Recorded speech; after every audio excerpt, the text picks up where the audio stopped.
বাইরে এরা পেট্রোল দিয়ে আগুন ধরাইয়া মারছে, পেটের নাড়ি বাইর করে এনেছে ছুরি দিয়ে পুষাইয়া।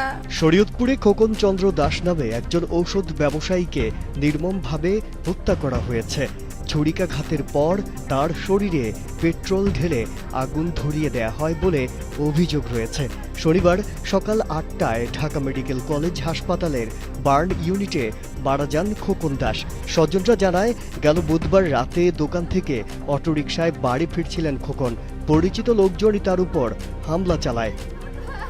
ভাইয়ের কেহরবাঙ্গা দোকান, কেহরবাঙ্গা বাজারে দোকান, ওষুধের দোকান, বিকাশের দোকান। আমার ভাই আজ পর্যন্ত মুখ কালা করে কথা কয় নাই। ওষুধের ভার বিচারি আমার ভাইয়ের নাম খোকন দাস। আমার বাইরে ওরা আমার সাথে পড়াই এসব 8:30 লান বাজে সিএনজির লগে একজন আইস, আর ওই জায়গায় দুইজন খারাই আমার বাইরে। আমার ভাই জিজ্ঞাসা করে, কয় আমি কাকা। এরপর বুঝ দিয়া কইছে আমি কাকা, আমি রাব্বি, আমি সোহাগ।